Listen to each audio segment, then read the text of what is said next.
Now we can't disagree about anything because it's a moral issue. Oh, you disagreed with me, Gavin. You're mean. Right. No. All right, everybody. Welcome to Navigating Patterns. Today we're going to talk about what is mean. What does it mean to be mean? Why is this a topic? Why did this come up? And the reason why we're doing this is because my good friend Gavin here asked about it on the Discord server, and I was like, "Yeah, I'll talk to anybody about anything. I'm not discerning at all." And so I figured, yeah, why not? This is a good topic because obviously I've been accused of being mean many, many times by many, many people, most of whom I don't respect at all. So it's kind of like on deaf ears. I think they should know that just out of politeness. So there's your politeness warning. But Gavin, tell us a little bit about who you are, and then just broad strokes is fine. And then what it is that triggered your sort of wanting to talk about this particular topic of meanness. All right. So I'm Gavin. I am a husband. I met my wife in high school. I'm 40 years old. We've been married since 2008. We have 3 children, 5, 7, and 9 years old. I get paid to write software, and I've you know I've known about Mark for a while. We've gotten to know each other a little bit better recently, and actually in relation to kind of the triggering events. Um, so I would say I don't know how long ago it was, but at one point I would try to kind of naively ended up calling someone a wolf in sheep's clothing in a live stream, and then it was interesting all the dominoes that fell after that, which I was. But one of those was that Mark reached out to me, and I found out that I like Mark. For example, one time I told Mark I had a meeting I needed to get to, and then he held me accountable. And it's rare for people to try and help you out and hold you accountable. So one of the things that I've enjoyed about Mark since then. But one of the amazing things that happened is that I became less afraid of hurting people's feelings. Um, for some reason. It actually startled my wife when it happened. She said she'd been praying that I would have more confidence, uh, so it's kind of one of those be careful what you pray for. Um, and so in the aftermath of this, I've become someone who doesn't care so much about people's feelings, and so sometimes I'll do or say things that hurt people's feelings in the home as a husband, as a father. I've had to do it, as a coach on a soccer field, and I played with doing it at work as well, instead of just being someone who gets kind of pushed around and submits all the time. And so that's kind of where we find ourselves here. Is that the most recent triggering event that we're at, and the reason I had brought up the topic is something I'd like to discuss with people. The topic about being mean, or the perception of being mean, is that I had said I'd used some words that came off as mean to my 7-year-old in a challenging situation, and my wife ended up confronting me about it later that night after the kids went to bed, and at the time I ended up just holding my ground. So um, that was the triggering event, and the reason I had reached out to people interested in talking about being mean. And I'm glad that you offered to discuss this topic with me. Sure, Gavin. No, I'm glad to. I want to sort of frame some of this. So you brought up so much great stuff. I think so. For me, one of the problems is that people are really, especially in the age of empathy, where everyone's talking about, oh, we need is more empathy for one another, right? People are really keen on putting other people's feelings or apparent feelings, because you don't actually have access to people's feelings, by the way. They can fool you pretty well. They can fool themselves pretty well too, to be fair, right? It's not always like a deliberate conscious effort, above every other consideration. And the thing is, a drug addict feels like they should be doing their drugs, right? But it's mean to keep people from what they really want to do. That is mean in all cases, no exceptions, right? You should be mean to those people because it's for their own good. And I think where people get wrapped up is they're privileging feelings so much and in so many ways too, not just like, well, I don't want to hurt another person because, the hippie version of Jesus wouldn't do that, which is nonsense, by the way. They don't want to be the guy who is perceived to hurt other people, right? And so there's an ego thing going on as well that we don't think about our egos. Maybe we think we can, but we actually can't. This is sort of like you're kind of embedded in your ego. So you have to rely on other people to tell you what your ego is doing. There's no choice There's about it, right? there's also something with that empathy thing where I can end up feeling the feelings other people have.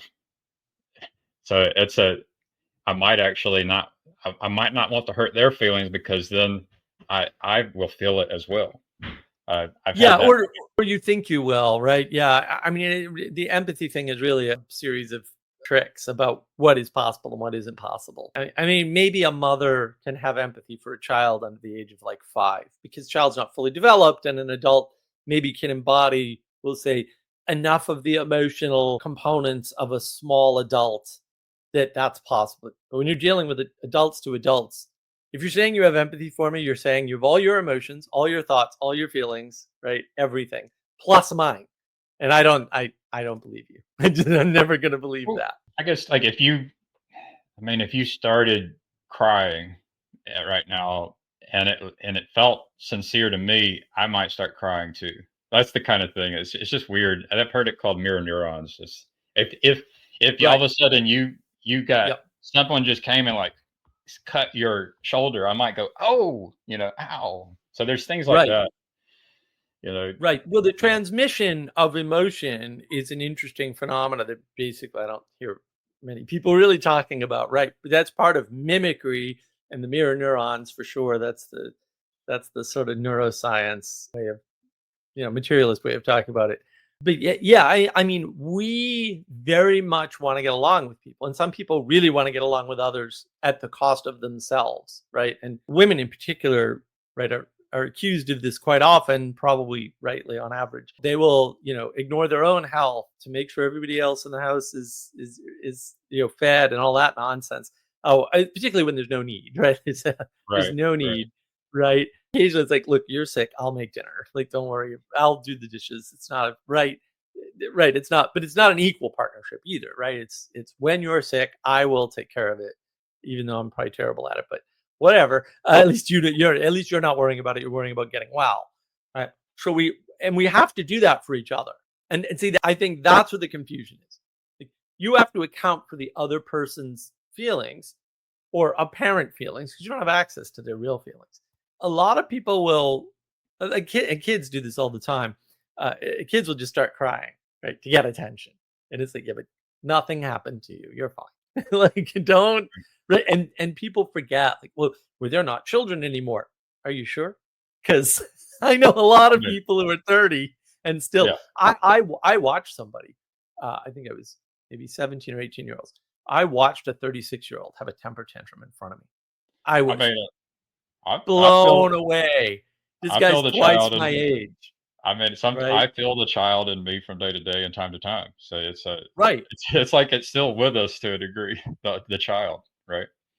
Exactly. And first of all, it's a good point. Like, that's still you. Hopefully Right, less often than when you were 5, although I'm not taking any money on that bet, right? But that's still in you. And also you don't know to what extent it's in others. You have no idea. They could be, right, they could be doing it to get attention, right? And a lot of social media stuff, TikTok in particular, is based on that, right? It's based on what do I project to the world to get attention. And I think the thing with meanness, the main problem is if you think you're the judge of these things, so you're watching Gavin and his eldest interact, and you're like, he's being mean. You don't have enough context to know that, right? You don't have enough, right? Because yeah, maybe you weren't there during the incident, but more importantly, you're not there in their lives. And so right.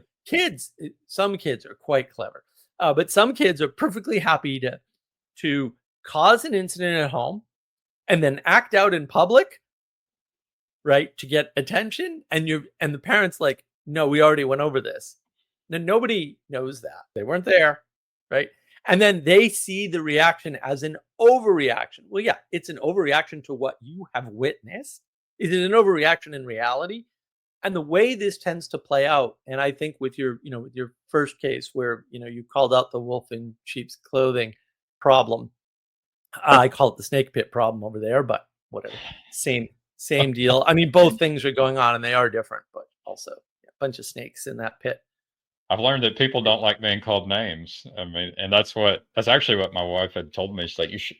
She Right. said, name calling so immature is what I'd heard, and it's what we've Mm. been taught. We've been taught that name calling is immature.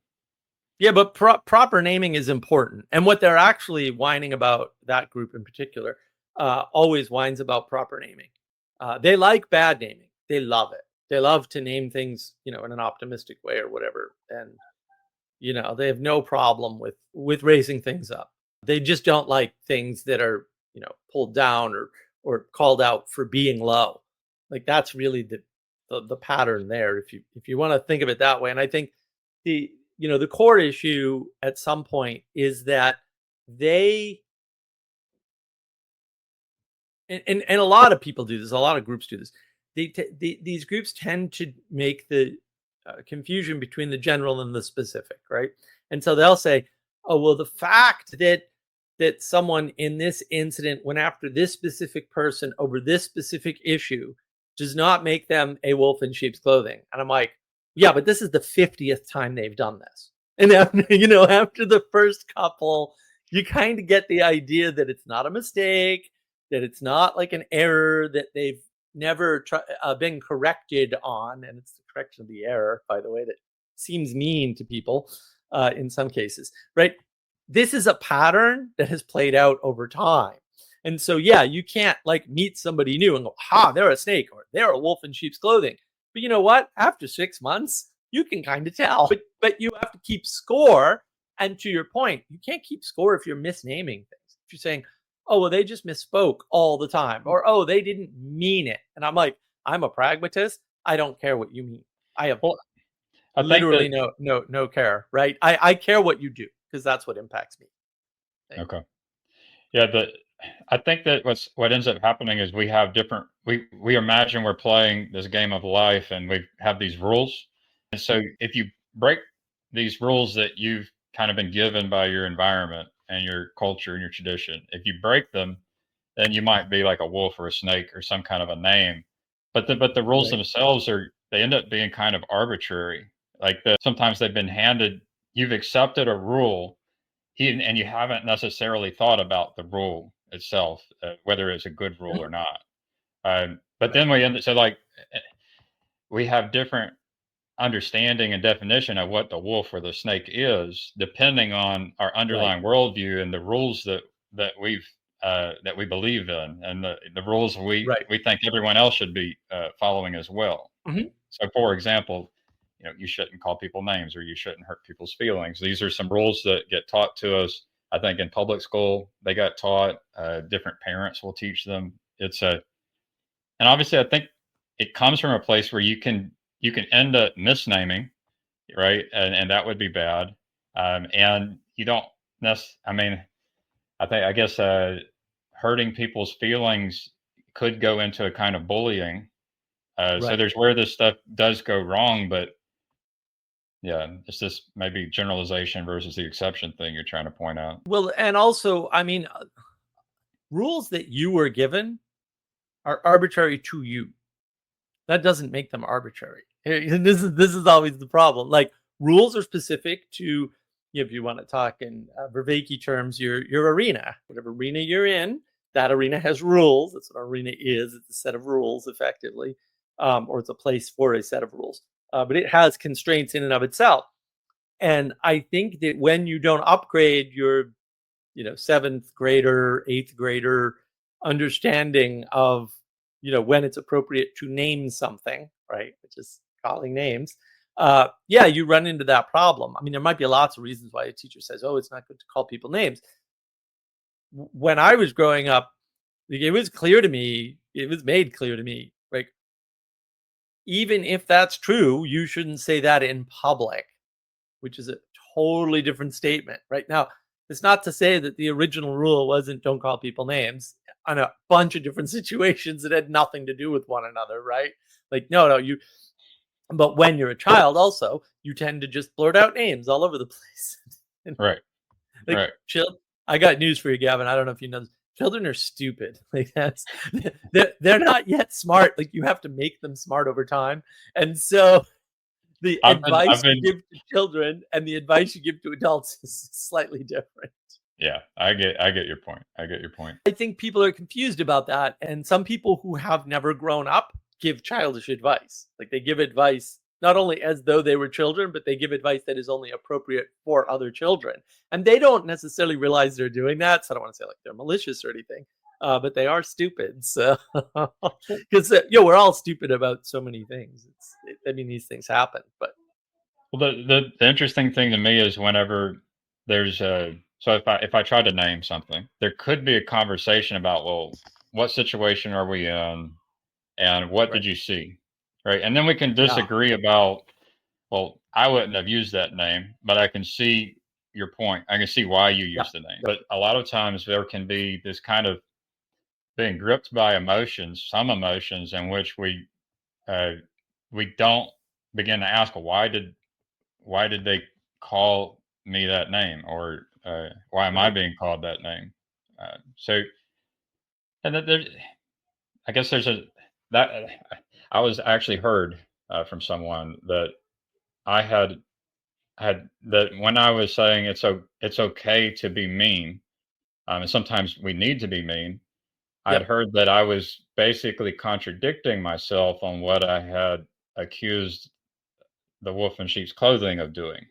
And so you know, there's so what it comes down to is like, why are we being mean, right? So are we being Right. mean? And I've done it as a child. I've been mean to people because I was being careless, and I ended up hurting them, not intentionally, but I was trying to have fun. I was playing. It was a kind of a Mhm. selfish play in which people ended up getting hurt, and that was mean.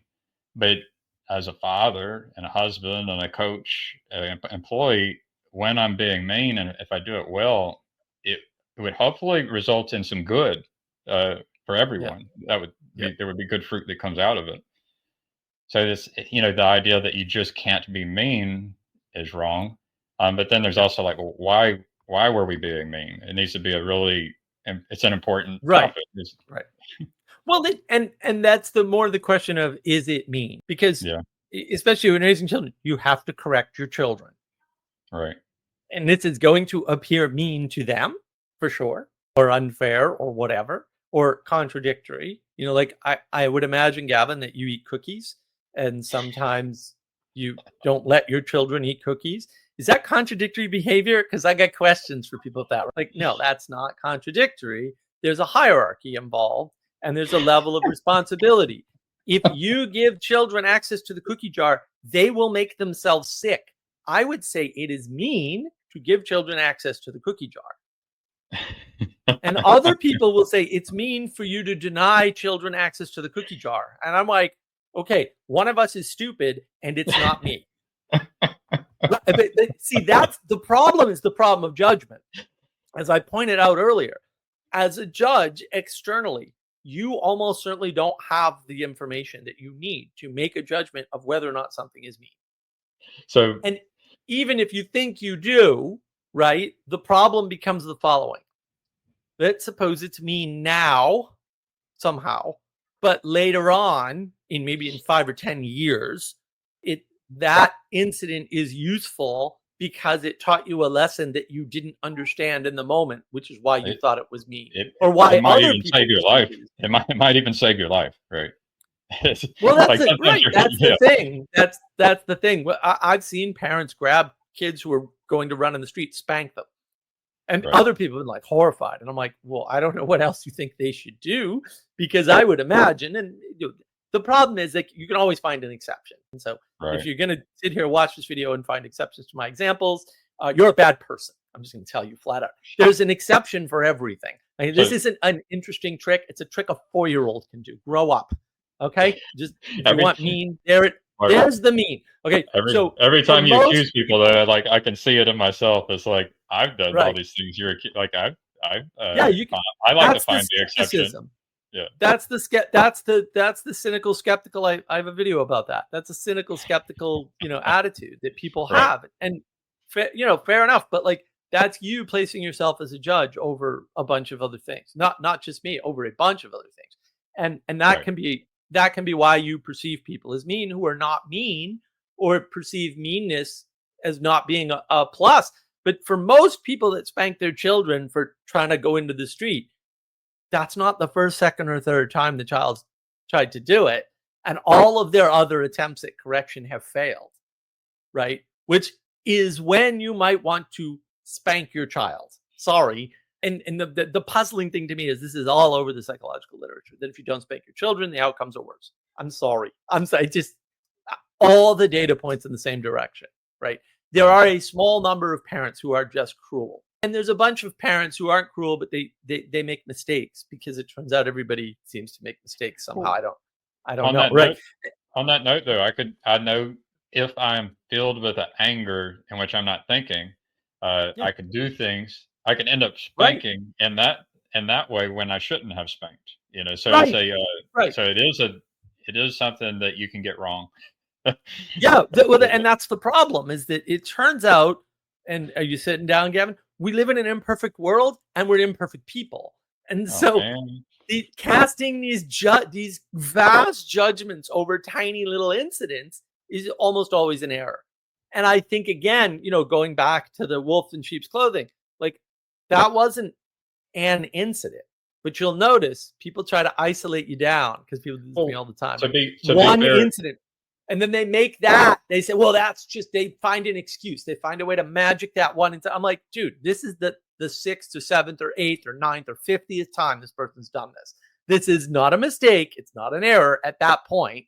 Now, it may well, not be deliberate or conscious, but I don't care. Like it still right. has to stop, I mean, right? for me, to be fair, I saw something like 2 or 3 patterns, and I was like, I wasn't aware of 6 months or any of this. So I really Right, stepped in it whenever I was like, "Hey, I saw these 3 patterns, and this is the pattern of the wolf." And I actually know something about the wolf because I've been one, and I've had dreams with the wolf, and I know about wolves. But yeah, right, to be fair, I didn't collect data for 6 months or anything either. So right. if I had, I may have been too afraid to say anything. So. Yeah, well, and people get acclimatized to these patterns and do the, oh, that's just the way he is thing. And it's like, well, maybe, but maybe that's not a way you can be and be in the group. Right. And it's funny too, because a lot of people, that person in particular, kicked off of dozens, if not hundreds of Discord servers. Right. That should tell you, right? And somebody keeps getting kicked Yeah, out well, of communities of any kind. Could be physical communities, could be online communities. That's kind of a hint. And yeah, now, if you're the only group willing to keep that person, you're going to destroy your group. It's gonna happen. Now how that manifests is different. I've seen internet groups go on for like 4chan. Like 4chan went yeah, on for a very long time. People sort of think like, well, 4chan was group. 4chan changed constantly. It was always the rebel people in their rebel phase for a few months, and then they'd leave. And with a few exceptions, I mean, there's often ringleaders, but that makes them bad people, by the way. So just well, I there mean, I do are bad people in the world, and yeah, me telling you they're bad is not me being mean, because sometimes the truth is mean. yeah. I mean, Sometimes the I truth just is contradictory, and sometimes it's inconsistent, and you just have to yeah. deal with the fact that that's the world you live in.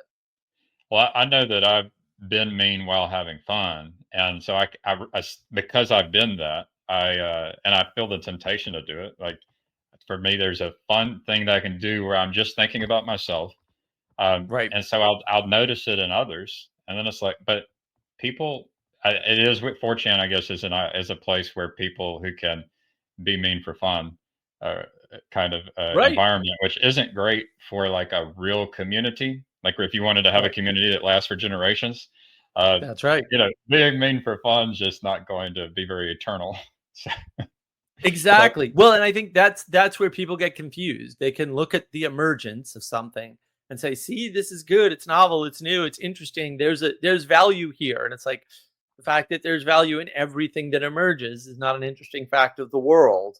Things are emerging all the time. And so, is this good in the long term? Because again, a lot of things that seem mean are mean in the moment, but good in the long term. So do you see a place for like I would say like a MMA where you can go be mean for fun? Like do you see a place for that where people need to have, especially like young men can have a place to go be mean for fun, like in MMA, like a community Well, around that.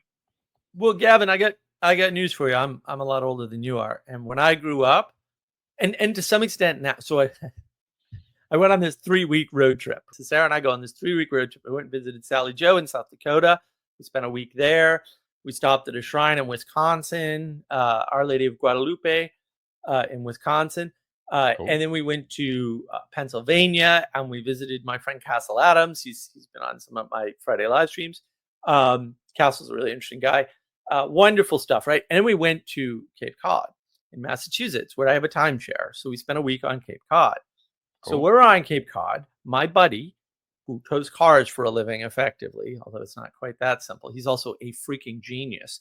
You wouldn't know it by talking to him, unless you really got into a deep conversation when you realize how smart he really is. All we do when we talk, like we will call each other up and start literally swearing at one another. All the time. We've done this for decades. For decades. I mean, we'll just say the most obnoxious, raunchy, disgusting things to one another. And it just when I grew up, like that's what the guys thing, like that's what guys did when guys were alone with other guys. That's what we did. Right. Right. And I have to tone it down, obviously, when Sarah's around because she's not a guy. That's why her name's Sarah. Not that hard. Yeah. She doesn't identify as anything else. But and so like this is a healthy way to interact for men in particular, is to be sort of overtly mean to one another. Like that's Yeah. not a negative thing. And the problem is that everyone has sort of relational boundaries.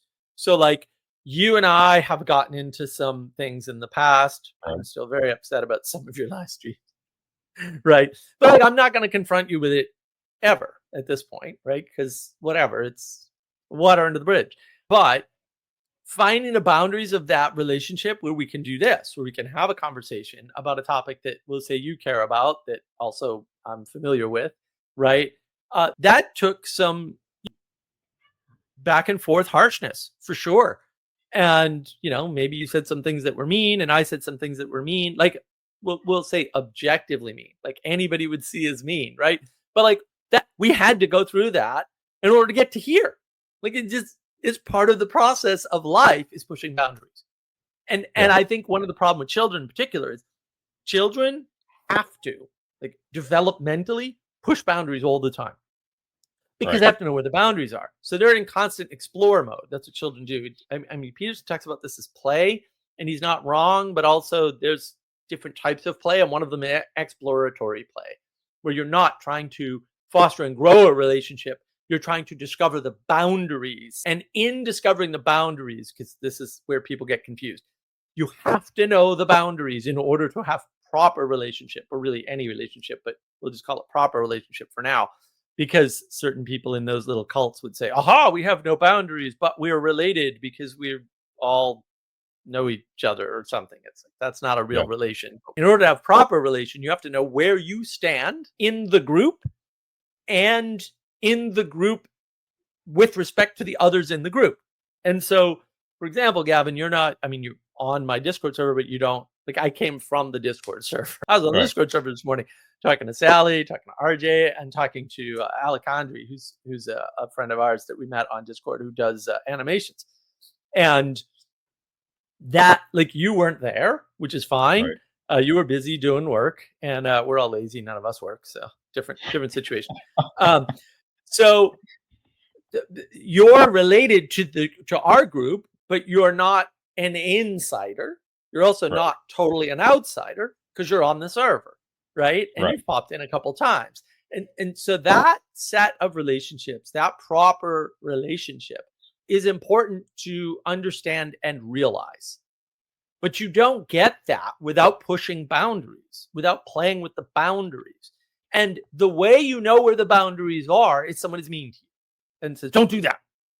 Right. Or you can't come in here and talk like that. Like that could be perceived as being mean. And like, fair Right. enough, maybe it's mean. I don't care.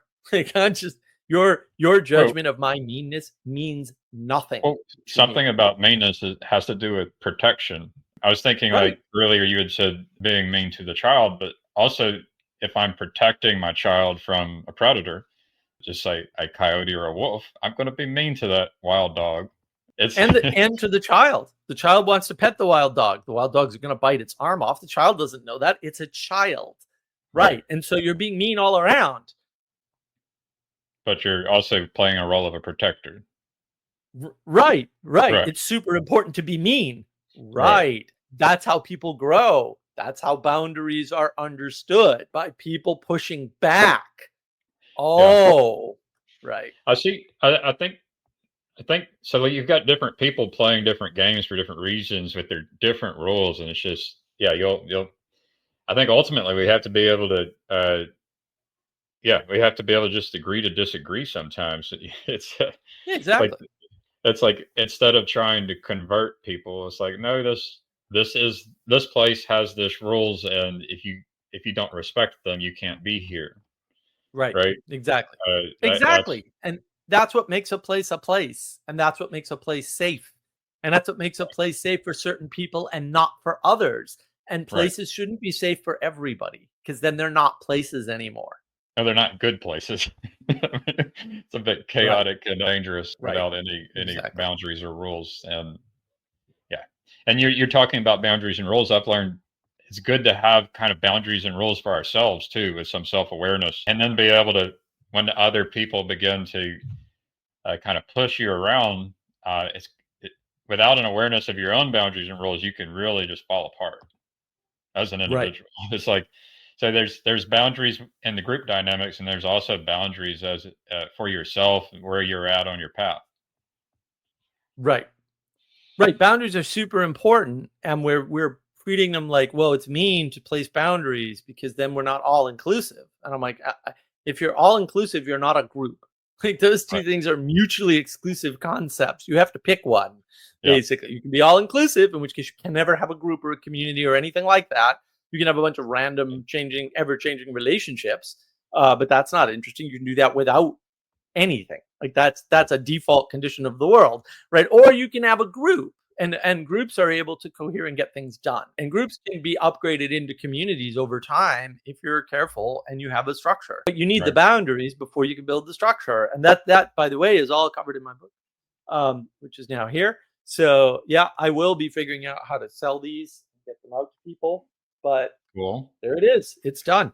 And it took a group, right? It took my community to help me make this happen. There's artwork from Sally. There's editing from Castle Adams. He got the printer together. There's a bunch of help and editing and suggestion work from a bunch of people. That's awesome. That's awesome, Mark. Yeah, thanks. It, And it the is group. awesome. But And the and we're group. mean. Well, but we're the mean guys, right? Manuel and Mark are mean. Oh, okay, but we have a book and a community and websites and all that. What do you have? Nothing. Okay. Well, we'll move right along then. Maybe the meanness works and what you're doing can never work, right? Because Yeah. I've been on the Well, internet a long time. It I've, doesn't I work. I like the idea of being able to point people towards the group like that would be good for them. It's like because not it's not like each person is going to be needs to be in every group, and it's not That's like right. every group is good for every person. So there's this way of knowing a person their where they're at with their rules and boundaries, and then where they would fit in nicely with one group or another. Right. And you should do that with lots of things. I mean, you know, do you send people to Peterson or Vervaeke? Or do you send them to Paul Vanderklay? Because I've done all three. I've said like, no, you know what? You're stuck here. You need to go here first and see where it or Peugeot. Do you send them Symbolic World? Because I've done all of those things. But that's from having usually multiple conversations, multiple long conversations with people. And then I have a technique that I use, right? I have a bunch of tactics. Manuel has different tactics, but he has a bunch of tactics too to kind of figure out where to send people next, because that's what we've been doing for 5+ years now. right? Cool. It's figuring out where people need to go next to resolve whatever it is that they're trying to work through. That, I mean, they're interested enough to look. So we're not forcing it on them, because I don't think that So works. But when they're why would looking, anybody want to go to the mean guys to get help? right? Well, the mean guys have the best success rate too, but whatever. We don't get into numbers because that would upset the people who are used to Well, that's counting butts and seats. what's interesting though is that you can point them to a different group as well. So it's not, well, Yeah, there's a way of doing that. It's like, get the hell out of my group, and I don't care where you go. But it could be like, let's spend right. some time together, and we might not be the group for you. Right. There's lots of ways to do it. And it depends on the goal of the group. I mean, my group is all about helping other people and getting them unstuck.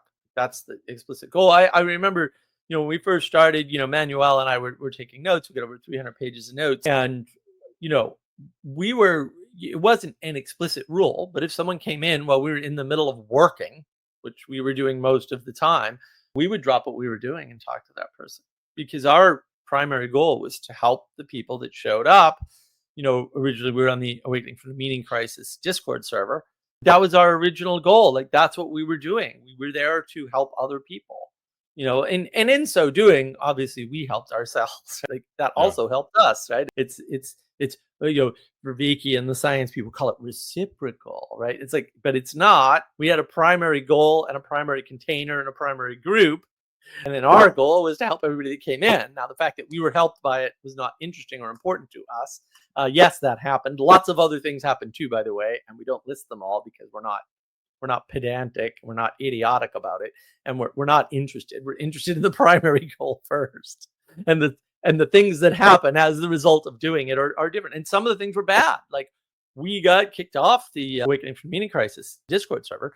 They lost everything when they did that. They lost everything. That entire community collapsed overnight, which, I'm not pleased about, but I'm not surprised about either. I'm rather disappointed. We built a lot of stuff and they brought it all down in 12 hours, which you can do. It takes a lot to build things up and it takes very little time to take them down, but without meanness, right? Which is always the weak point. Like, anybody can call you mean at anybody can call anybody mean at any time, right? It's a very banal, sort of easy go-to insult for people. And it's easy to prove because it's always true. And so it's kind of like, well, what? So what? Like, yeah, you thought they were mean. Maybe I think they're mean. We don't have access to everything that was going on. And maybe they made a mistake. So who yeah. cares? Like, why is this Well, important? Why is this significant? I've kind of I've wanted explicit rules and boundaries from people, and I rarely get them. And I find that a lot of times you will get pushed around until eventually you react, and it's like, okay, well, here's your boundary. It's like, Right. how about we write? Can we write that boundary down so everyone can know your boundary? It's like, but nobody. It's like people will resist actually creating their own boundaries and rules for themselves and for their group. And it's Right. confused. That is confusing for me, as I might be a little bit autistic, Right. and I would love some explicit rules about each person's boundaries, each person's strengths and weaknesses, and then the group and their boundaries and what their teleology, what their aim is. These kinds of things would be really helpful if the goal was to get people connected with the group that's going to be a benefit to them. Yeah, if the goal is betterment, you need all those things. But we're living in a world right now where we're breaking down all authority, all expertise, all boundaries, and all goals. The immigration debate is very much about boundaries and breaking them down, right?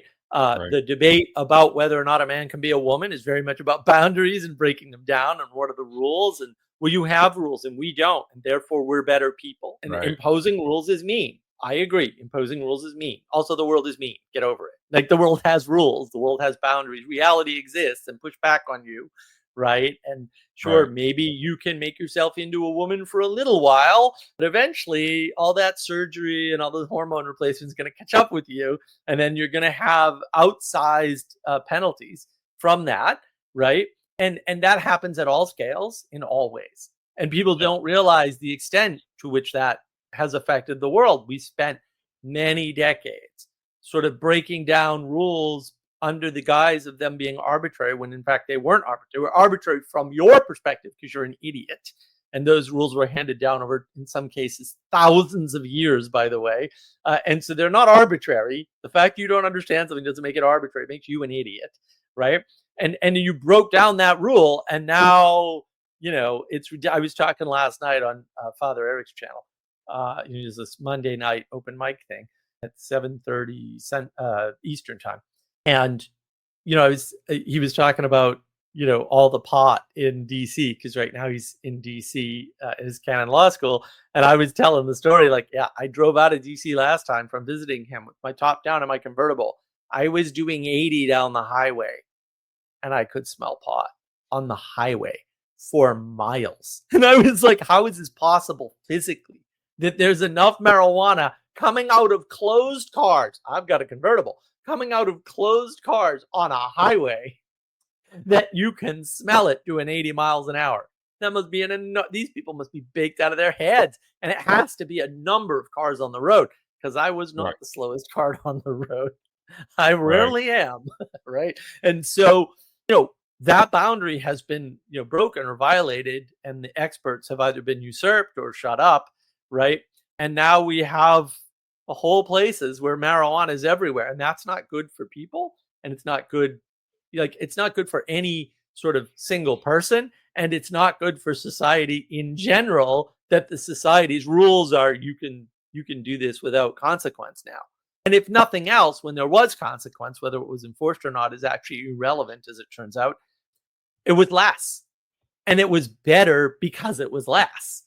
And so it's, maybe you could say it's mean to make sure people can't do drugs. And it's like, yeah, but people doing drugs affects other people.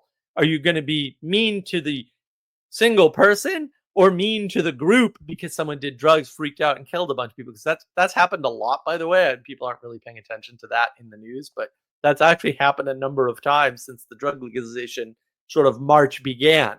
And it's like, meanness is going to happen. Do you want to be mean to the one person doing the easy to stop thing, or do you want to be mean to the group by allowing the one person to do the tyrannical thing with their own body or whatever that eventually affects everybody else's life too? Where's the mean? Yeah. Where's the mean, Yeah. Gavin? Yeah. Right. I mean, I could add exceptions and all kinds of things I've thought about, but yeah, I understand your point. So Well, and that's the problem. You can always add exceptions. 4-year-olds do that all the time. Welcome to being 4 years old, right? But at some point, you become an adult. Hopefully, you mature. Maybe not. Maybe you haven't. Maybe that's the problem, right? And you realize, oh, but it actually, the central case matters, not the limit case, right? And so the central case is, what does this do on average for most persons? On average for most persons, just having a law saying you can't smoke marijuana in public prevents, let's suppose it prevents 80% of marijuana usage. Well, maybe that's mean, and meanness is way better than the alternative, where you just get a bunch of car accidents and you get a bunch of people, uh, uh, you know, well, there's been a number of child deaths as the result of marijuana ingestion. There's all kinds of stuff going on that people aren't reporting on, right? Because they're so hot on no more drugs, bring down the boundaries. so Preventing people from doing drugs is mean, and it's like, no. so are you yeah, I mean, you've got the issue that you've got voters who basically you end up disagreeing with. You'll end up with you can end up with the masses wanting to do the thing that's not good for Right, them and for everyone, and it's right, like that ends up putting you in a position where it's like, oh, I'm the main guy who disagrees with the way we do elections. I'm the main guy who disagrees with right, allowing right, everybody to have so much power, control, and influence. right. So and then so I mean, but I think you're on track with the way you respond with your community, right? So because I mean, what else can you do, right? Right, right. I mean, we always tell people to focus on the thing they have the most control over, right? Which is Right. yourself, by the way. It's always you. Like, the thing you have most control over is still always going to be you, by definition. Like, there's no way around that. You're not, you know, the influence that, say, the president of the United States has is a different issue, right? He still has more control over himself than he has over the country. If you don't believe me, look at all the courts trying to stop executive orders, which isn't a thing, by the way.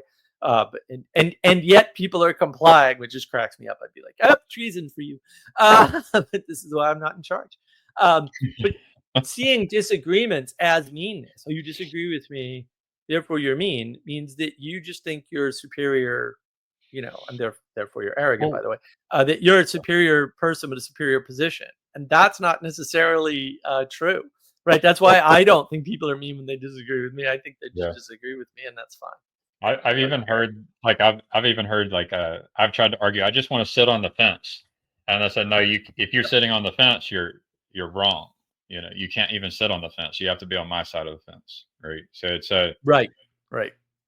oh man, yeah, But that's a rejection of the idea of ignorance, and I think most people are ignorant of most things at most times. And so ignorance is not like that's a default condition, right? Like, yo, you have to have an opinion on this. I don't know anything about it. I don't have to have an opinion on it.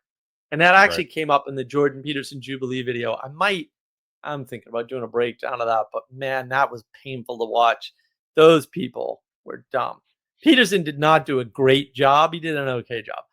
So he made a lot of mistakes, but man, those people were stupid. Except for the one woman, like everybody would like they were making the worst logical arguments on the planet. They were saying the most bizarre things, and they were just behaving in a very strange way. And people don't see it. And I'm like, I got to do it. Maybe I should do a video about this and just point out the inconsistencies, things that aren't logical. They made so many mistakes, and a lot of people saw Peterson as being mean, especially the way they clipped it.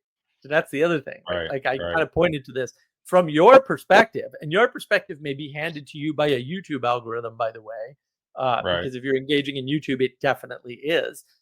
You saw a clip of Peterson saying something and being mean to this guy. Yeah, without all the lead up that showed that Peterson was not being mean, that he had been abused effectively and was lashing out based on that, which is totally appropriate. Like if somebody hits you, you should probably not let them, continue to hit you indefinitely. Maybe you let them hit you twice and then you pop them. I don't know. But like the fact that you hit somebody after they hit you is not a bad thing, right? Like right, somebody like there's a starting point, and starting points matter a lot. And right. so, yeah, but when we think of disagreement as being mean, we've placed a moral imposition against disagreement and onto agreement. And So and the problem with that is now we can't disagree about anything because it's a moral issue. Oh, you disagreed with me, Gavin. You're mean. right, No, like that. No, I need to be able to like, man. Imagine if I did that with Manuel. Manuel have massive, very deep, important disagreements, but we're so able to cooperate and get along and do a bunch of great work together.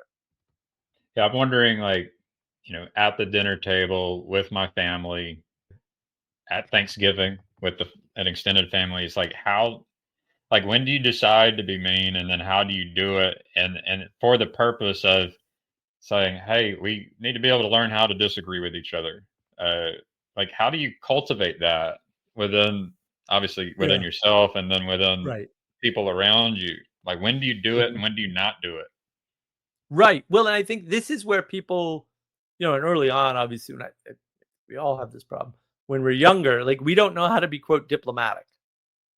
Right? We do not know how to regulate how we're conveying a message. That's what diplomacy is, right? You regulate how you're conveying your message, and that the purpose of diplomacy is to convey a message towards a goal, and that goal is either misunderstood or which happens a lot in diplomacy, but not always, or in direct conflict with the person that you're trying to change. So they have a goal and your goal, and there's some kind of conflict there, and you need to resolve that conflict. Is what diplomacy is for. Right? So diplomacy is not bad. It's also not good necessarily, but it is a thing, and that's something that you just sort of develop over time. So I need to deliver a message like, don't say that, right? How do I do that? So, for example, I had an incident years and years ago. My grandmother just passed away. Was it last October? She was at an Easter event at one of the family members' houses, which they only did this once ever. And my uncle was not there. And somebody started talking poorly about my favorite uncle, which of course is already a bad plan because you don't want to get on my bad side because you think I'm mean. I can make anybody cry. in about 5 minutes. I'm really good at it. Don't go there. I'll do it. And I won't feel bad about it ever. So don't tempt me because I have the capability. And the fact that I'm holding back is not appreciated. And this person kept talking in front of my grandmother about basically, her favorite son in terms of protection. We'll say she had 8 kids. There's a lot of kids, right? But this one is like the one she cared for the most. And not talking well about her son. And I'm like very protective of my grandmother. And so I made a number of attempts to change the conversation away from that particular person, right? And back to something a little bit more neutral. And eventually they all failed. And so I was like, all right, diplomacy day is over. Like my diplomacy. And maybe that's my fault. I have poor diplomacy skills. I don't Right. care. I don't care. This had to change immediately. We were done trying to be nice. Maybe we're bad at being nice, and we should never have started trying to be nice. You can make that argument, but there's no other argument, by the way. So I choose to try and be It'd be nice. funny if you said, I have this boundary regarding Yep. my favorite uncle and my Yep. grandmother, and you are getting very close to crossing. She crossed the boundary a number of times, and You have at some crossed point, you have crossed my right, boundary. I just had to shut it down. But the thing was, nobody said a word, and everybody understood what happened because I had tried a number of times, getting increasingly more clear, about you need to shut the hell up, which is obviously where I ended basically. And not I didn't say shut the hell up, but I said something very close to that. Like, we are not discussing people who aren't here anymore. Like, we're not doing that. Just flat out, we're not doing it. It's their house, by the way. I don't care. Like, we were not doing that. Like, everybody was leaving first. We were not continuing that line of conversation. And having the skill to know how to frame that, where you're not naming names, is super important. But what I effectively said is, if you don't shut the hell up, I'm going to do something you're not going to like. Right. But I said it Right. with, we're not talking about people who aren't here today. That's not what we're doing. And that worked. To a little bit of credit to the other person, like, I didn't have to strangle them, which, to some extent I regret because they are evil and don't need to be on this planet anymore. And I would have felt justified and could have, oh, it's temporary insanity. See? And I didn't do that. And I'm mean. I don't know. I seem pretty nice to me. So, like, there are conditions where the messaging has to change, not the goal, and where the number of steps has to change. And how you deliver the message matters. And there are other conditions where that's not true. The child's going to run across the street. You need to do whatever extreme measure you need to do in the moment to make sure that doesn't happen. And if that's mean, oh well, right? You're not going to negotiate over time with a child who is impulsively running into the street in front of a car. That's not appropriate. It's not correct. And a lot of times people see very quick responses as being mean because you didn't listen or whatever. It's like, well, maybe I didn't let you finish your point, but maybe letting you finish your point is bad for you and everyone else. And that's a video I've been working on. Actually, I should have asked Alec about that. I might reach out to Alec because there's one particular piece of animation I need, and maybe he could do it for me for this video. Sam Harris does this a lot. Alex O'Connor does this a lot. They'll like lay out a whole structure that's completely logically consistent, and the other person lets them because they're like, "Aha! I'm going to take the linchpin out of this construction, and then it's going to fall down." And it does, but the people standing there are still standing there because they didn't notice that their base was gone. And so you can make brilliant arguments against these people all day long. But what happens is the people that support Sam Harris always go, Sam Harris won that debate, and Jordan Peterson didn't win that debate. And then the people on the other side say the exact same thing. Do you ever notice that? Because it happens all the time. Why? It happens because of that. It happens because they have a logical, consistent framework that was fully laid out, that never got pushed back on in the beginning. And not pushing back on a bad idea or a bad starting axiom is 90% of the problem with internet conversations, is that people are enchanted by these bad ideas because they're made logically consistent. And it's mean to interrupt them. Well, I interrupt people all the time when they make mistakes, because if you continue from a mistake of factual error and incorrectness and incompleteness, then you will get bad results in all cases, whether you're using logic, reason, rationality or not, by the way. And that's where people get confused. it's just really complicated because there's all these different arenas with different rules, and we're blind to a lot of what's going on because it's not Right. like we get a feed of everybody's rules and boundaries in the games that Right. everyone imagines they're playing, and so it just gets so complicated, and then we can only pay attention to so much as well. Uh, Exactly. yeah, When that's why when you're at an Easter dinner, you have to know what the Easter dinner rules are. There's certain principles at play. They may change slightly house to house, right? Like, oh, in this house it's buffet style. In this house you sit and get served. In this house we have fine china. In this house we have paper well, plates for Easter. Like there's right, all these little changes that aren't principle changes, right? The principle is we're going to get together as a family and eat a lovely dinner and, be with each other, right? Whatever that means, conversation, whatever. Those principles don't change. What changes is the implementation. And that's okay, right? So you need to be able to discern that. And then you don't need to worry about everybody else's arena. You need to worry about the arena that you're sharing in the moment. And that reduces the complexity quite a bit to the point where you can kind of get an idea of what to do, where and when and how. I, I feel like so. You mentioned an Easter dinner, and I heard you say it only happened once, and then it's like we lost something in culture and tradition which allows us to do those that like I kind of have a admiration for Jews who have dinner with family and friends every week. It's like Yeah. somewhere along the line families, including my own, lost those skills in being able to go do Well, they this. They do. They do in some cases. So, like, we still have Easter dinners. That house has only ever had the one, and Okay. I would say it didn't go well. And there might be multiple reasons, right? Like it's hard to host a dinner, and those people are lazy. So I can see why they wouldn't want to host another one. It's a big family, so you get 22 people to host to, or 20 people that you're hosting. That's a lot of freaking work, right? It's a lot of cleanup. It's a lot of prep. I mean, but Even wouldn't if it be great everybody if helps to prep, right? it'd be great if everyone kind of knew the right skills and had been trained in the way which allowed for there to be the the recurring Yeah, but I good mean, meal but together. different families do it differently. So Yeah. dirty, smelly, druggy hippies I used to live with, they had Easter dinners and Thanksgiving dinners and stuff for all the people who weren't going back home to their family because they were all rebels against their family. Effective. That's how you become a dirty, smelly, druggy hippie. It's one of the many ways. And so they had different rules, and it was a different type of Thanksgiving. And I think I went once. But I mean, anybody can develop this. I've seen many different interactions where I was like, "What? This is what you do for your family meal, whatever celebratory meal it is." And I was always like shocked at how different they were. And that's not a Right. problem. Different families are different, and there's not one set of rules. Different houses have different rules. For example, this is not a problem.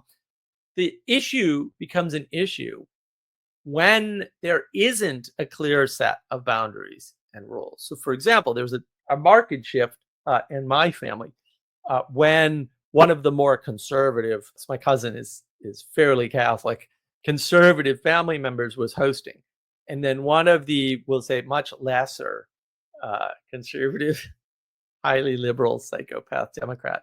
I don't know why these always go together, but it seems redundant to say it nowadays. They insisted in an email that no politics was to be discussed. Now, they would discuss politics when they hosted all the time. Isn't that odd? To be fair, my cousin was like, okay, during dinner, but at a certain point, we're going to break out the games, the board games, and play board games. And the people playing the board games, those rules will no longer apply in my house, right? And so a little give and take there, right? Very generous of my cousin. My cousin's super, super, super kind person. So good for him. I would not be like that at all. It makes But it, I it have makes also never it's like hosted. you put the ropes up for the boxing ring where Right. you can talk Yep. politics and say, hey, you got to get in there, you got to put the gloves on. Right. But at a certain time, that's Right, to be fair, they would leave. I'm like, hey, you don't want to play board games with us? That's right. great. But we're gonna You play also board need games and we're gonna it, talk about how the Democrats suck and everybody should own a gun. And that's just gonna be that's the way a it you also need is. this. You need the safe word, which is in the shape of the bell when the round is over. It's like But like they would leave. They knew when that time when dinner was over, they left. Obviously, in their house, they wouldn't leave, right? The dinner would continue. I mean, the food would be right. done, but People be sitting around in their great room talking, right? So like there's nothing wrong with that. I mean, you still get together. Like I said, we still do Easter, we still do Thanksgiving, we still do Christmas, although I don't participate in all of them anymore for various reasons. So you end up being able to do that, but also you have to, in order to do that, and that is an excellent arena, by the way, Thanksgiving and Easter and these sorts of holidays, for having disagreements and learning how to have healthy disagreements with people that they're your family. You're not getting rid of them.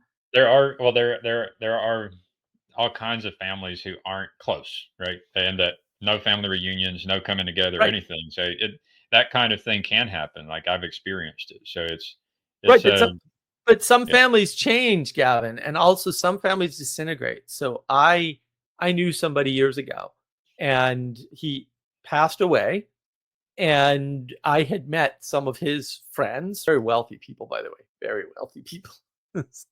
And I was helping them out with some computer stuff, and which they paid me nicely for. And they were like, "Oh yeah, he passed away," and we had the rest of the family over for dinner, and never again. And I was like, "Wait, what?" It's like, "Yeah, we've been having dinners with them for 40 years or something." Mhm. They had known each other a very long time, and they said, "But once the head of the household died, they're just parasitic little leeches." They went to a private personal dinner and like took leftovers. And I was like, what? Like, if you're offered leftovers by the host, that's different, right? But you Right. don't take leftover, like you don't do that. That's Well, impolite. And my so that broke down because that person was gone. Like they were holding the family together in a polite way so that they could interact with other families. And now, shortly after that, those people had no friends. They had no yeah. friends at all. Well, that's where like my autistic brain wants to know, well, how to uh, how to cultivate what the head of the house did and how to try and pass it on, and then also like how to general best practices. And in software engineering we have best practices and we have these what do they call the thing that you don't want to do, but so like for example, like naming behavior versus calling names, like that that's something to think about. It's like Yep. when I ended up calling my daughter a name, hoping that it would get through to her. In hindsight, I told my wife this morning, is what I could have done for the benefit of everyone else in the car is I could have named the my perspective of the situation, so that everyone in the car could get sped up to what's going on, because it was me and my daughter upstairs for a while that they didn't get to see what's going on. And then I could Right. start describing everything. Then it's basically, I like to think of it like a prayer that we can do with others. It's like when you do a prayer with others, you kind of get to reveal your inner world. And so Right. just revealing the inner world of what was happening could have been a benefit for my wife and my other two kids. And then maybe I still would have called my daughter a name, but I could have prefaced it by just allowing everyone in the room to know, Yep. hey, this is what's going on. And then the question, Right. it's hard to know when the name calling is the right move versus naming the behaviors and the situations, because it's for me, it's a, what is the word? It's kind of like people's minds. Sometimes it's hard to know. It can be very obscure. Is like a Yep. word. Yep. People's minds are Right. very obscure, and Yeah. including mine. And so I can try Yeah. my best to make it so my mind isn't so obscure to everyone around me. But there's Right. these best practices like that that I would like to learn and practice so that it's good for everyone around me. Right. Right. Well, so the problem is framing, right? Like, again, you have your perspective. You had a conversation with your daughter in private, effectively. Other people weren't privy to that. And then she's using that to some extent in public to maybe to make you look bad. Who knows? Like, I certainly don't. Maybe you don't know. Maybe she doesn't know. Right? 'Cause she's just Right. experimenting, pushing boundaries and seeing what happens, trying Right. to find boundaries. And Right. so the rest of the family doesn't have that full story and never will. And so, how do you frame things differently in private than in public? Because that's a really good skill to have, right? It's a skill that I Right. lacked when I was younger, for sure, right? I think everybody did. to Yeah, some we're extent. all And some born people maybe babies, are born with it, right? but Well, we're not born popping out being a diplomat. I mean, most people aren't. Maybe some small number of people are. Probably not you, by the way. And I mean that for everybody who might be watching or listening. And that's fine. We develop these skills over time. So being mindful of, wait a minute, what's my personal private perspective versus what information people who aren't me have, because Right, it's different. It's not necessarily less, by the way. It's just different. right, And you kind of see this. I mean, there's a great live stream that was on Jacob's channel a while back where somebody did this. It's saying, why I don't think that this organization did this correctly.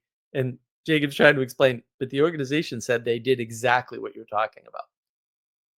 3 or 4 times over and over again, that conversation was had. I'm like, you're arrogant and you're not listening. And I think part of the problem is that when you have information that other people don't have, which invariably you do, that doesn't mean it's better information, by the way. It just means you have information other people don't, right? right, Either from virtue of your ability to perceive the same thing, the same event at the same time in the same place better or worse, right? Or your inability to interpret, or your ability to interpret better, right. or you were where only you and someone else was, And or who's the only judge? you And were who's the judge alone. of all that? Right? Who's the judge Right. of all that? Other people should not be judging that. And this is one of the great problems that we have. And so, and also the way you do things for the benefit of others is never going to be appreciated. And that's okay. People get stuck in the, I want to be perceived as the nice guy all the time. And we get this from, there was a TV show called Gilmore Girls, which I rather like because, quite honestly, brilliantly written, complete trash in terms of content. Like, it's bad messages, but also it's fun. It's very, very sharply written, very clever. The jokes, the layered humor, I really love Gilmore Girls a lot. I watched all of them. Yeah, they were fantastic, except maybe the last 2 seasons or something. But yeah, I watched them. I cannot relate to the Gilmore Girls. Maybe someone in the audience will. But I don't relate. Like the show's ridiculous. The premise is I've stupid. never seen it. Is the thing. I've never seen it. Yeah, but and there's all sorts of New England things in there that, unless you're from New England Yeah, and you know things about New England, because a lot of New Englanders are townies, and never go more than 30 minutes from their house for real. Even though they live in this densely populated area, they never leave their town. They don't know about Connecticut and the daughters of the American Revolution, and because all of those undertones are there. And that also adds to the jokes, right? And okay. so if you don't understand all of those layers, and like, maybe you shouldn't. Like, I'm an outlier. I'm a crazy person. Like, I understand all kinds of things that other people don't ever Yeah, see. That's why it's navigating patterns and not like checking out the world with Mark. Like, no, I'm trying to give you an insight into these patterns, right? That help you identify things like snakes and Wilson sheep's clothing, and when your daughter is manipulating the family against you, right? And things like that, because these things happen. Those are the things you need to deal with because they involve you. You don't need to deal with who the president is. That doesn't really involve you. You may be impacted by it, but that doesn't involve you. Those are different things. That's why patterns are important. So you see these sort of layered patterns, but like, that show is horrible. The premise is that she's a single mother raising her daughter, and they have a friend to friend relationship with one another, and they're equals, and it's horrible. No, this is not the way of the world. This is not what it should be. And giving that idyllic image is actually, rather negative. And they have their trials and tribulations and whatnot, and it is a very well written show. Like, I still really like it, unfortunately, but it's not representative of a healthy relationship, because in a healthy relationship, as ironically Plato points out, everybody points at the allegory of the cave. Did you read book 7? Did you read the end of book 7? Are you sure? Because the whole point of the allegory of the cave is to set up this scenario at the end of book 7 where the philosopher, who's not the king, by the way, but the philosopher gets dragged away from his perfection in philosophy in a mean way, by the way. In the text, Glaucon calls out Socrates and says, "You can't do that to him. He's on his way to become the perfect philosopher. How dare you stop his forward progress and drag him to the bottom of the city?" This is the corollary story at the end of book 7. Allegory of the Cave's at the beginning of book 7. Okay. They drag the philosopher down. Philosopher goes, this is wrong and this is wrong, and then we need to fix these things in the city. Now he's in the bottom of the city with the poorest people, right? And what happens, Gavin? Everyone jeers at him and like throws tomatoes and like they're mean to him. Right. So Socrates is mean to the philosopher because he drags him out of his pursuit of pure philosophy to help the city, which is bigger than him, by the way. It's not real difficult math either. And then he gets nothing for it. That's the correct way to do the city according to the stage of the text you're in at book 7, by the way. That's the correct way to have a just city. To be unjust to the person pursuing philosophy, maybe the thinky-talky person, that might be the same guy. And they get not only no acolytes, but they get attacked for doing good. That is correct. Everyone's mean.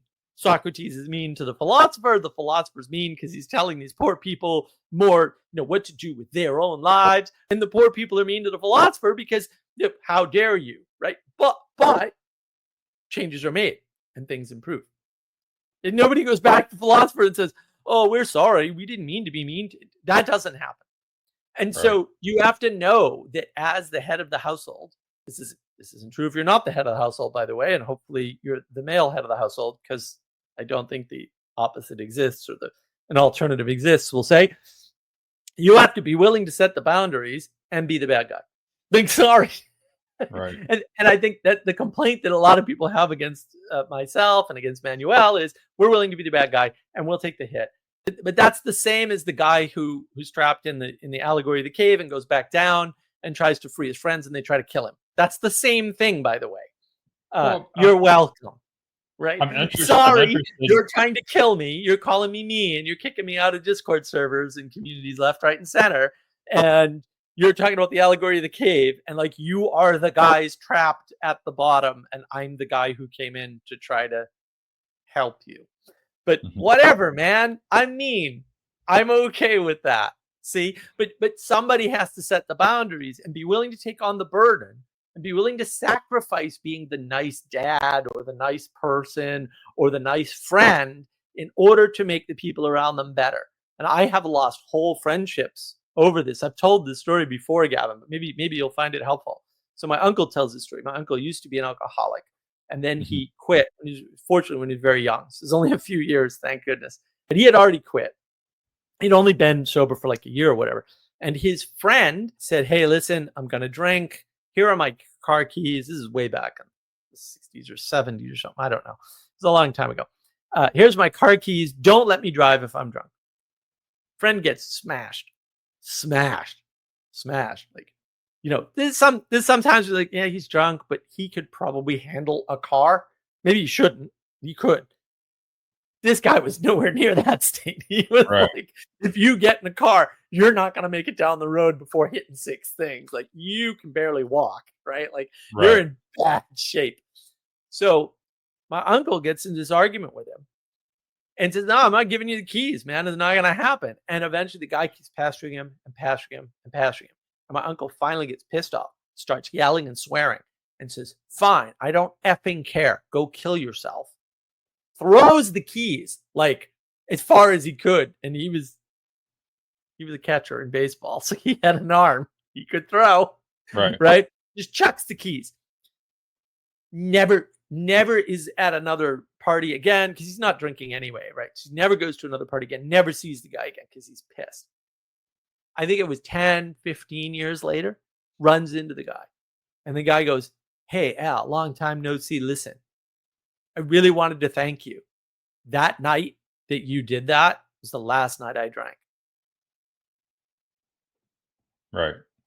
Everybody there thought my uncle was being mean. He was swearing at the guy. My uncle was pissed. He was so angry. He never talked to any of those people again, like on purpose, right? Like, it was a disaster. Saved that guy's life. Saved the Yeah. guy's life. Was I've it had worth it? Was it a worthwhile sacrifice, Gavin? Because I kind of think it was. I'm glad he yeah, was yeah. mean. Yeah, I've had similar things happen where it's like I'll be mean, I'll see good fruit, good results, and then I'll hear you could have done it differently. And The complaints. Yeah. it's like, but Right, it maybe, worked. It worked. well, and maybe they're right, right? Maybe, but maybe they're not right in that you could have done it differently. Maybe they're right in Yeah, it could have been done differently. And maybe that wouldn't have had the same result, by the way. So that's always right. worth Yeah, considering I that mean, you're just who's the wrong judge about how on the this? world works. The problem is like But who's the judge at all, you know? well, well, They said but that more it worked. It importantly, worked. maybe they just think you can do something that you can't. Because a lot Right. of people are like, well, Mark, you could have done this. And I'm like, no, actually, I can't do that. Like, I know Yeah. myself pretty well because I talk to people about, hey, what do you think about this all the time? And they give me really good feedback. And most of them are generally pretty honest and harsh and mean to me. Right. Thank goodness. Yeah. Right. Because I hate sycophants. And I'm like, no, actually, I can't do that. I could not have, not only could I have not done that in the moment, but I can't do it in hindsight. I can't even see what you're talking about. And Yeah. and so people a lot of times think you can do things that you can't do, right? Or that they wish you could do, right? And you never even had that option. And Yeah. and like this is just them, being a judgy pants and thinking that they know more about the world. And the problem is sometimes they're right. Some people are very Right. good at this and know you could do better. Like I've had several good bosses, not several. I've had a couple good bosses where there was a political situation at work. I was working at a bank, way back in the day, and there was some political thing going on, and I was pissed. And we had our own little area, so whatever. We kind of acted out occasionally because he was tech Yeah. support. So do what you do. And my boss like sat me down and said, "Listen, I know you're upset. I know these people are hard to deal with. Like we're working at a bank, and you're a techie guy. That's my whole life, technology, right? And they're not. Like they deal with numbers all day or Right. customers all day or whatever. Like the last thing they know anything about is a computer. Right? We're lucky they can type at all, right? At any speed, right? And then there's a lot of people like that in the world. So whatever, it's fine. They do other things better than I do, like Right. every other Right. thing, right? Probably, but I do computers better than almost everybody else, right? So Right. whatever, it is what it is. And he said, but all you have to do is this, and he outlined a bunch of things, and he said, and you can do that. And I went, oh yeah, I can do that. Yeah. Right? He was right. And I did Yeah. that and everything improved for everybody.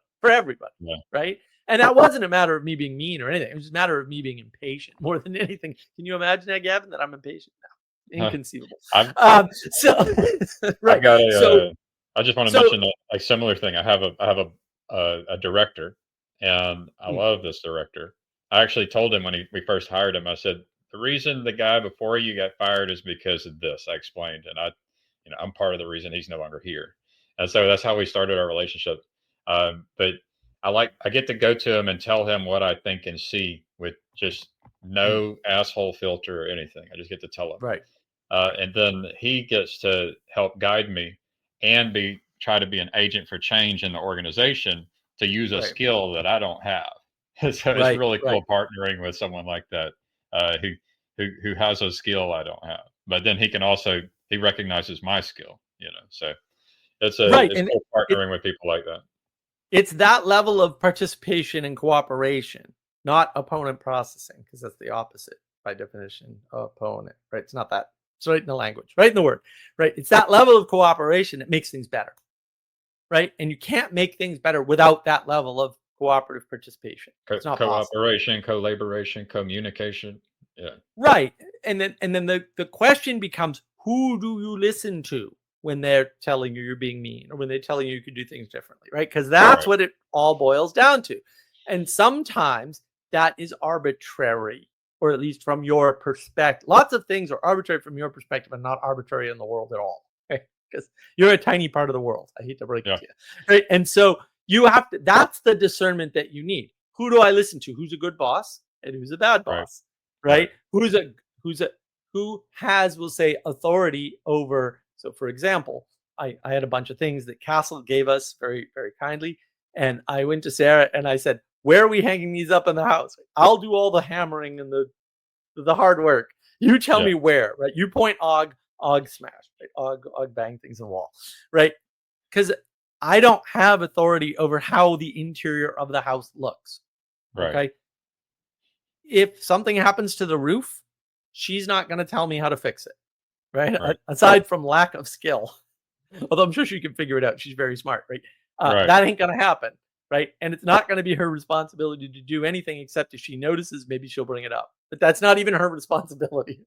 I'm the one who knows what the roof should look like, right? And Right. therefore, Right. I'm the one that needs to check the roof every once in a while and make sure that all the shingles are there, right? And things like that. And so that's not her responsibility. It's not her authority, right? Not that you can't participate, but the mode of participation is different because you're not the authority, right? And so you need to work all that out, Right. whether it's in your marriage, in your, in your relationship, because maybe you're not yet married or whatever, in your, at work, right? This is where most people are unhappy at work because they don't work that out. And what happens is this is one of Raviki's great points that he just doesn't understand well enough to talk usefully enough about. At work, you can get domiciled. You don't know where you are and you don't know what you should be doing and how it should be done. That can be entirely your fault. It could also be your boss's fault. You may not be able to discern which it is, by the way, right? It could be just you're combative and you like to not cooperate because you think opponent processing is the way or something stupid, or you're difficult. Like some people are difficult. Like I'm difficult to work with. That's why I did consulting most of my career, because nobody questions the damn consultant ever. They pay them too much money, right? And so, A, I make a lot more money that way, and B, I don't have these problems, right? I don't have to follow the management structure at all. I report to Right. somebody. I just give them the report. It's usually a VP or a director or a C-suite executive, right? I don't need to worry about peer relationships or any of that nonsense. I just go in and say, here's my analysis. Here's my report. Here's the guys I'd fire. Here's the guys I'd keep, right? Here's the things I'd change about your process. Here's the things I'd keep about your process. Here are my suggestions. Here's all the stuff above you that maybe you have no control over that I think is wrong, right?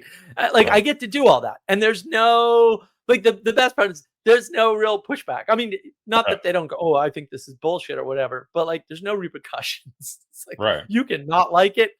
I'm making my money by the hour. Have a blast. Don't listen to me. I don't care. I got paid. I'd rather you listen to me and be successful because that's what drives me. But if I don't get my way, because you're a consultant, you almost never Yeah. get your way, right? I'm okay with it, right? Because I mean, I've recommended tool changes to people like, oh no, don't use Jenkins, use this instead, or whatever it is, right? And they've just totally ignored that. No, we love this tool, we're never getting rid of it. I'm like, okay, man, it's going to cost your development team a lot of time, but it's your business. You can run it any way you want. I don't care. I don't have to. Right. I don't. I'm not invested in this company. So good luck. Right. I'm just Right. here to try to help you, right? And so having that, well, knowing that about myself, because I learned that early. Like, oh no, you're not going to do well in a corporate environment, right? I tried a few times, like to just work my way up the corporate ladder. Now that was never going to work, right? And it wasn't even a matter of diplomacy. It really was a matter of corporations change too fast. And Mhm. so you have a path and then it's gone. And it's like, oh, this is ridiculous. Right. And that happened in the 90s, basically, or 80s and 90s. Right. And everybody talks about this. Peterson talks about it once or twice, right? Like the days of being in a corporation for 30 years are over. Right. For the most part. There are no more corporations that have been around for 120 years that you can stay at your whole career. That's There's very there's rare also now. there's also something that can happen in organizations where you get promoted based on your like agreeableness, like brown nosing or something. So Yep. it's a Yep. In ideally general. that's not the kind of organization you want, but it does seem that Right. a lot of organizations end up being that way. Well, and it kind of have to, because the skill that most people have the most of is understanding who they get along with. And that's very unconscious. And that's why you run into trouble with groups where they're like, oh, you need to agree with us. Because that's the easiest thing for them to have a good feeling about. Mhm. It's very hard for people. So those little cults, for example, they wanted to do a project to help their estuary circling nonsense. And Joey was big on that project, and I love working with Joey. So I'm like, yeah, I'll design you the software. That's not a problem. I can do that in my sleep. I don't care, whatever. So it's a similar enough problem to other problems. I've been doing this for decades, right? 37 years, right? So designing software for me is like breathing. It's really not difficult. So I came up with a software design, which, if I do say so myself, was rather brilliant. Thank you very much. And then we were waiting for people to jump in and do the code, right? Because I wasn't going to code a line because I don't like to code. Now I have AIs. So now I'm really never going to code again. That's for sure.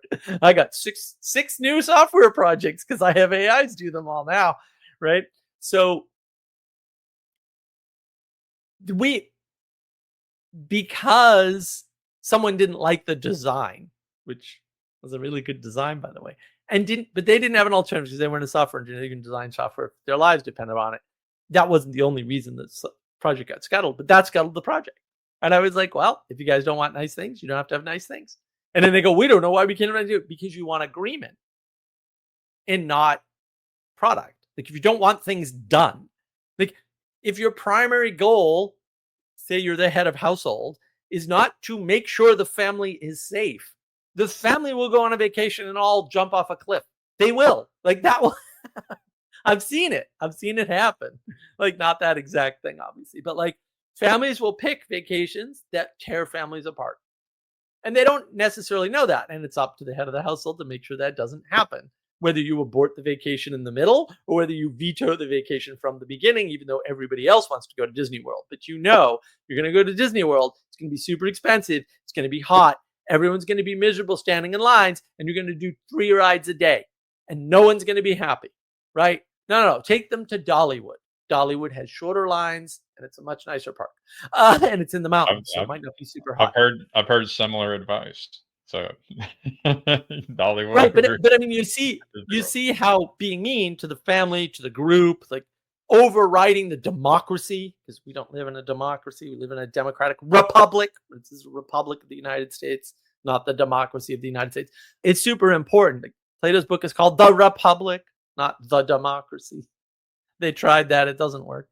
Like, being able to do that, and to, like, you have to sacrifice being the nice dad. You can't be the Gilmore Girls mom, right? You can't do that. You have to sacrifice being seen as the nice guy to hold your family together. I'm sorry, bro. That's tough. Right. I hear one of my youngins screaming in the background. Uh-oh. Do you need to go? Do we need to wrap this up? Well, this is my youngest. I can recognize her.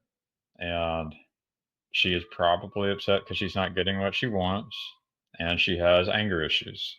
So, oh no. But yeah, she's howling. I probably should get going soon. But this is not a new kind of howl. I can tell the kind where it's serious versus the kind where we're working on a child that needs to learn some more skills and mature over time. And that's part of it. Anything you want to say, like, at the end here, and then I'll wrap it up. Oh, thank you for your time. I want to learn the skills to be able to. I want my children, my wife, and myself. I want us to be able to, put our foot down and hurt people's feelings, and have good results, and to, do it for the right reasons. I like the. I mean, I would just say, I like that this is all pretty hard, complex stuff. There's a lot of games, a lot of groups, a lot of different goals. But I really appreciate your time, and sharing your thoughts is very helpful, and I enjoyed it. So thank you, Mark. Well, thank you, Gavin. It's your suggestion for the conversation. I always appreciate when we can have these little conversations, and, look, I mean, it may take 15 years, but your children will appreciate your meanness later. And that, like, that's the sacrifice you make. And I'm glad that you're doing that as a father, and that you're willing to pursue that and realize that you're going to screw it up a lot. And that's how you learn. And I think that if you stay out of the frame of, well, let's figure out all the arenas and all the possible, right, and more into the, well, what's really going on here? How can I integrate my feelings, and then integrate what I think is happening, and then find a middle ground between those things, and intuitively sense what's going on, right? Not like your wife, because you won't do it like your wife. Women are really intuitive, right? But integrate some of your feel. This is making me angry, so I got to watch myself, right? Oh, this is sort of boring and run of the mill, and I don't feel like doing it, but I've got to motivate myself, right? I think if you do that, you'll be fine. So I really appreciate that you came up with this and that you took the time to do this. So thank you very much.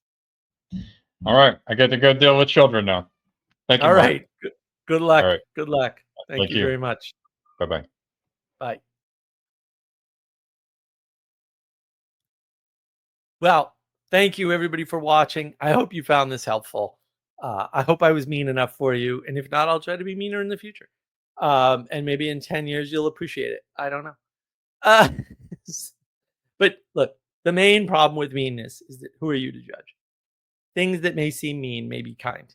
And that's very hard to tell for people from their personal, private perspective. And so don't privilege your personal, private perspective. Privilege results, which is sort of what Gavin was getting at the end. And I appreciate everybody watching. I hope that this was helpful. Leave some comments if you want to see more about this topic or any other topic that I might have touched on in the middle, because I tend to do that. It's navigating patterns, not navigating one topic. Let me know. Put it in the comments. Thank you very much and have a great day. Be better.